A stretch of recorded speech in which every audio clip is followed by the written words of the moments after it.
युधिष्ठिर आदि का भीष्म जी के पास जाना और भगवान श्री कृष्ण की स्तुति करते हुए भीष्म जी का प्राण त्याग करना। सूत जी कहते हैं, इस प्रकार राजा युधिष्ठिर प्रजाद्रोह से भयभीत हो गए। फिर सब धर्मों का ज्ञान प्राप्त करने की इच्छा से उन्होंने कुरुक्षेत्र की यात्रा की, जहां भीष्म पितामह शरशय्या पर पड़े हुए थे। शौनक आदि ऋषियों उस समय उन सब भाइयों ने स्वर्ण जटित रथों पर, जिनमें अच्छे अच्छे घोड़े जुते हुए थे, सवार होकर अपने भाई युधिष्ठिर का अनुगमन किया। उनके साथ व्यास, धौम्य आदि ब्राह्मण भी थे।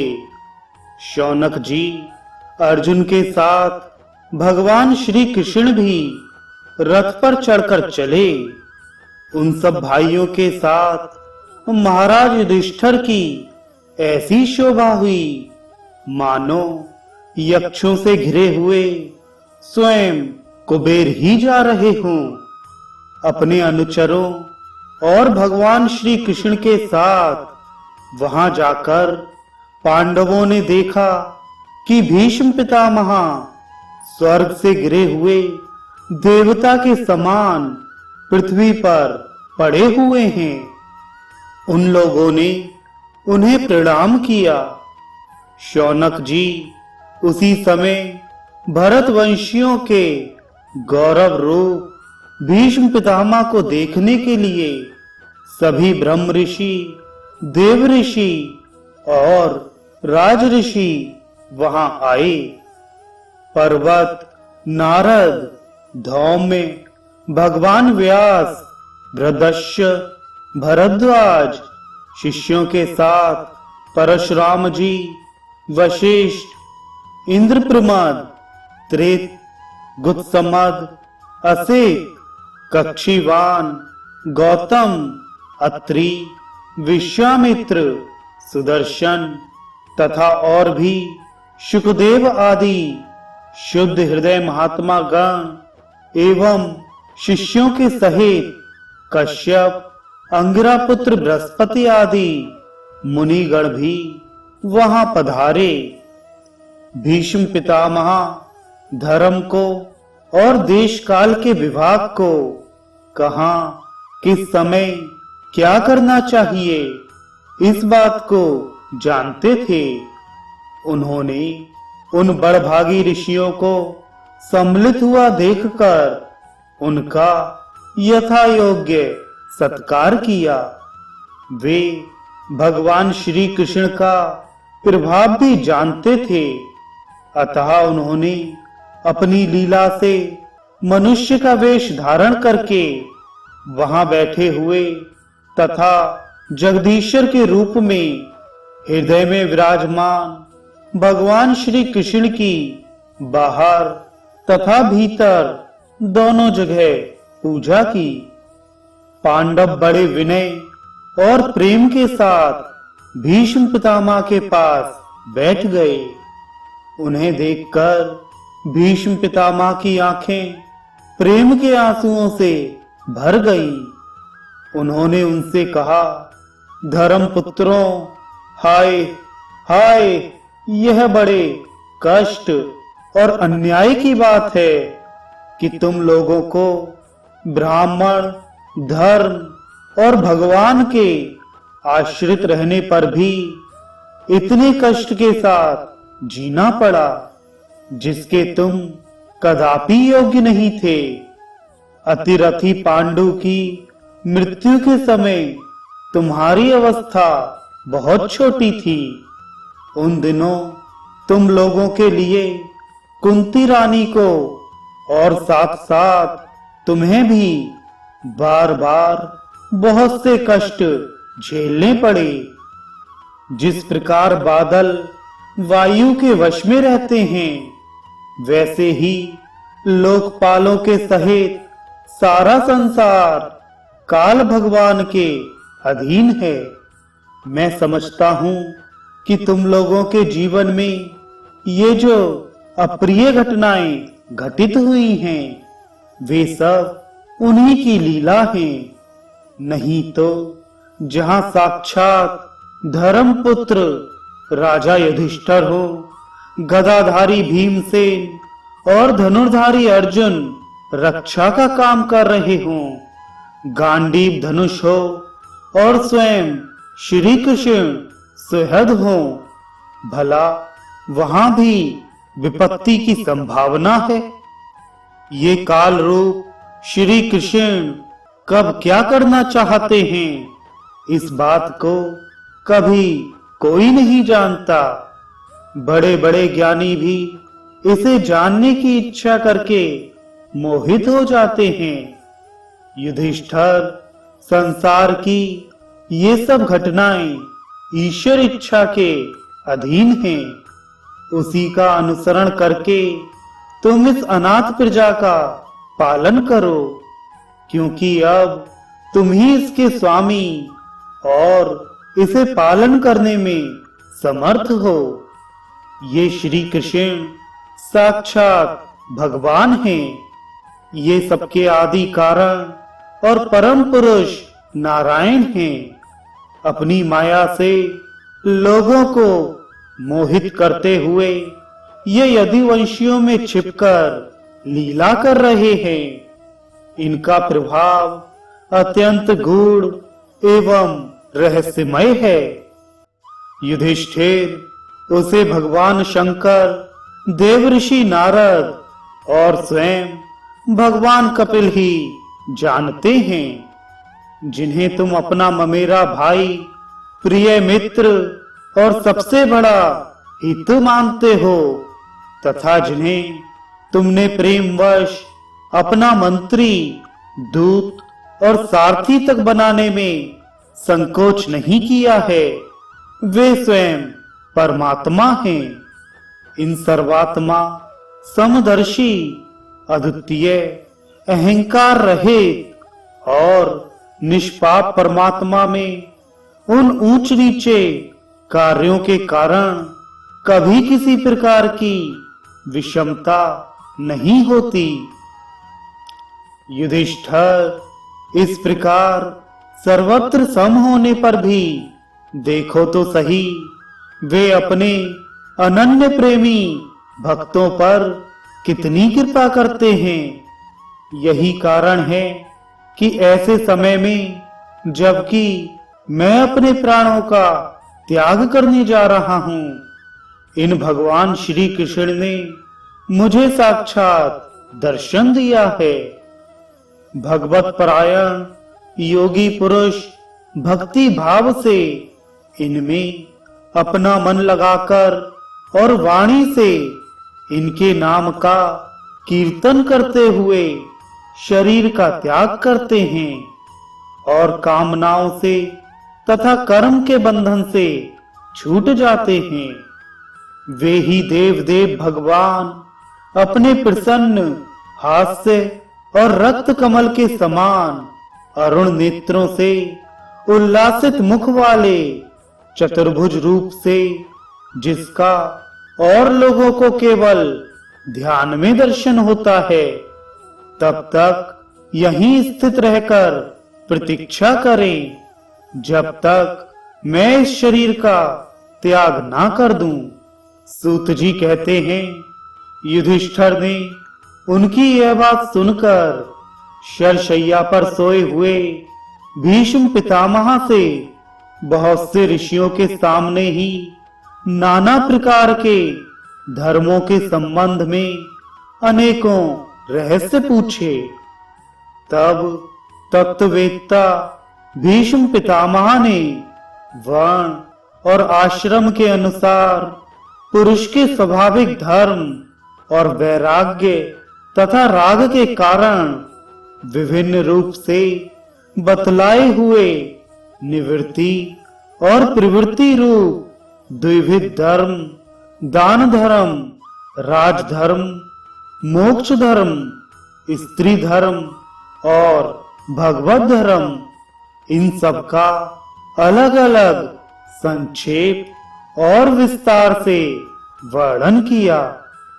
शौनक जी इनके साथ ही धर्म, अर्थ, काम और मोक्ष, इन चारों पुरुषार्थों का तथा इनकी प्राप्ति के साधनों का अनेकों उपाख्यान और इतिहास सुनाते हुए विभागशः वर्णन किया। भीष्म पितामह इस प्रकार धर्म का प्रवचन कर ही रहे थे कि वह उत्तरायण का समय आ पहुंचा, जिसे मृत्यु को अपने अधीन रखने वाले भगवत परायण योगी लोग चाहा करते हैं।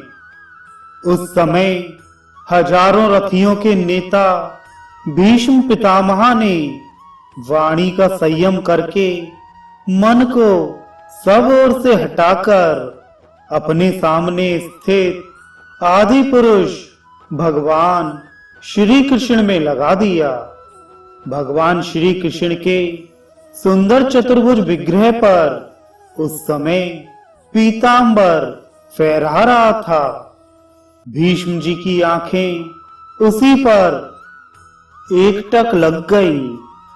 उनको शस्त्रों की चोट से जो पीड़ा हो रही थी, वह तो भगवान के दर्शन मात्र से ही तुरंत दूर हो गई तथा भगवान की विशुद्ध धारणा से उनके जो कुछ अशुभ शेष थे, वे सभी नष्ट हो गए। अब शरीर छोड़ने के समय उन्होंने अपनी समस्त इंद्रियों के वृत्ति विलास को रोक दिया और बड़े प्रेम से भगवान की स्तुति की। भीष्म जी ने कहा, अब मृत्यु के समय मैं अपनी यह बुद्धि, जो अनेक प्रकार के साधनों का अनुष्ठान करने से अत्यंत शुद्ध एवं कामना रहित हो गई है, यदुवंश शिरोमणि अनंत भगवान श्री कृष्ण के चरणों में समर्पित करता हूँ, जो सदा सर्वदा अपने आनंदमय स्वरूप में स्थित रहते हुए ही कभी विहार करने की, लीला करने की इच्छा से प्रकृति को स्वीकार कर लेते हैं, जिससे यह सृष्टि परंपरा चलती है। जिनका शरीर त्रिभुवन सुंदर एवं श्याम तामल के समान सांवला है, जिस पर सूर्य रश्मियों के समान श्रेष्ठ पीतांबर लहराता रहता है और कमल सदृश मुख पर घुंघराली अलकें लटकती रहती हैं। उन अर्जुन सखा श्री कृष्ण में मेरी निष्कपट प्रीति हो। मुझे युद्ध के समय की उनकी वह विलक्षण छवि याद आती है। उनके मुख पर लहराते हुए घुंघराले बाल घोड़ों की टाप की धूल से मटमैले हो गए थे और पसीने की छोटी छोटी बूंदें शोभायमान हो रही थी। मैं अपने तीखे बाणों से उनकी त्वचा को बींध रहा था। उन सुंदर कवच मंडित भगवान श्री कृष्ण के प्रति मेरा शरीर, अंतःकरण और आत्मा समर्पित हो जाए। अपने मित्र अर्जुन की बात सुनकर जो तुरंत ही पांडव सेना और कौरव सेना के बीच में अपना रथ ले आए और वहां स्थित होकर जिन्होंने अपनी दृष्टि से ही शत्रु पक्ष के सैनिकों की आयु छीन ली, उन पार्थ सखा भगवान श्री कृष्ण में मेरी परम प्रीत हो। अर्जुन ने जब दूर से कौरवों की सेना के मुखिया हम लोगों को देखा, तब पाप समझकर वह अपने स्वजनों के वध से विमुख हो गया। उस समय जिन्होंने गीता के रूप में आत्मविद्या का उपदेश करके उसके सामयिक अज्ञान का नाश कर दिया, उन परम पुरुष भगवान श्री कृष्ण के चरणों में मेरी प्रीत बनी रहे।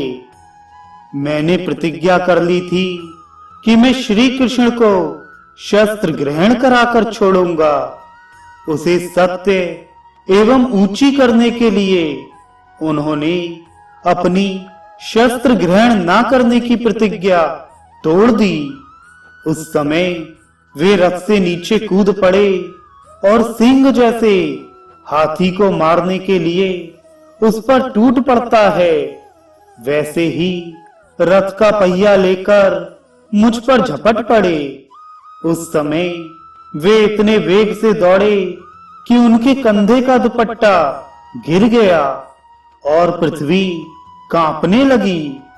मुझ आतताई ने तीखे बाण मार मार कर उनके शरीर का कवच तोड़ डाला था, जिससे सारा शरीर लहूलुहान हो रहा था।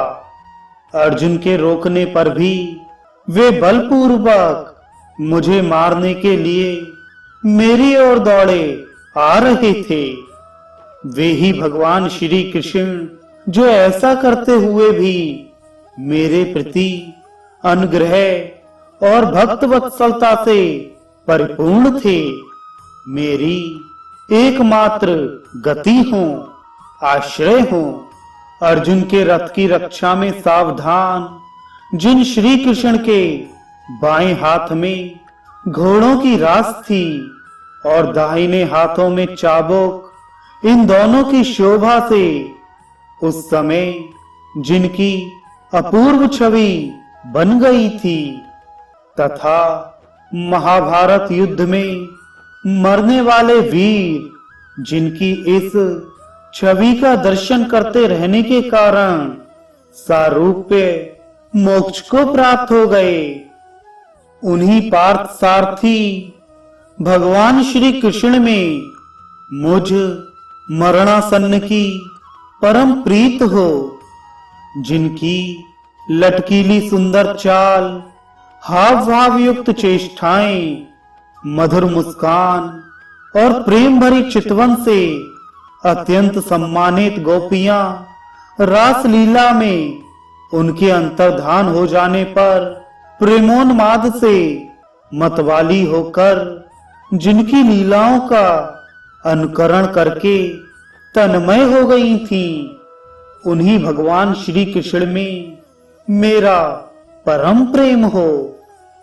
जिस समय युधिष्ठिर का राजसूय यज्ञ हो रहा था, मुनियों और बड़े बड़े राजाओं से भरी हुई सभा में सबसे पहले सबकी ओर से इन्हीं सबके दर्शनीय भगवान श्री कृष्ण की मेरी आंखों के सामने पूजा हुई थी।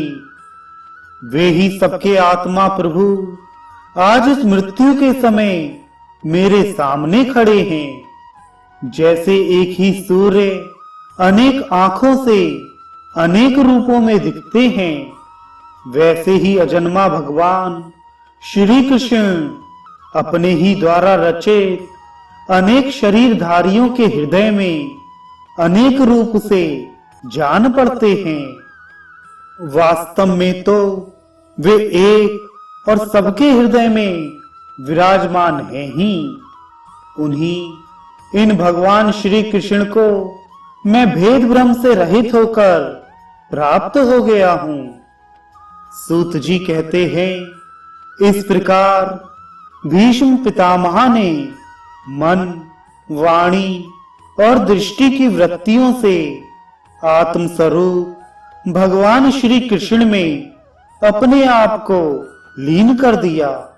उनके प्राण वहीं विलीन हो गए और वे शांत हो गए।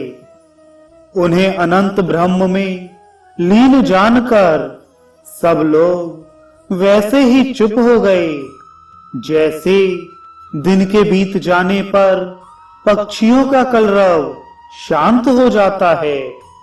उस समय देवता और मनुष्य नगारे बजाने लगे। साधु स्वभाव के राजा उनकी प्रशंसा करने लगे और आकाश से पुष्पों की वर्षा होने लगी। शौनक जी युधिष्ठिर ने उनके मृत शरीर की अंत्येष्टि क्रिया कराई और कुछ समय के लिए वे शोक मग्न हो गए। उस समय मुनियों ने बड़े आनंद से भगवान श्री कृष्ण की उनके रहस्यमय नाम ले लेकर स्तुति की। इसके पश्चात अपने हृदयों को श्री कृष्णमय बनाकर वे अपने अपने आश्रमों को लौट गए। तदनंतर भगवान श्री कृष्ण के साथ युधिष्ठिर हस्तिनापुर चले आए और उन्होंने वहां अपने चाचा धृतराष्ट्र और तपस्विनी गांधारी को ढांढस बंधाया। फिर धृतराष्ट्र की आज्ञा और भगवान श्री कृष्ण की अनुमति से समर्थ राजा युधिष्ठिर अपने वंश परंपरागत साम्राज्य का धर्म पूर्वक शासन करने लगे।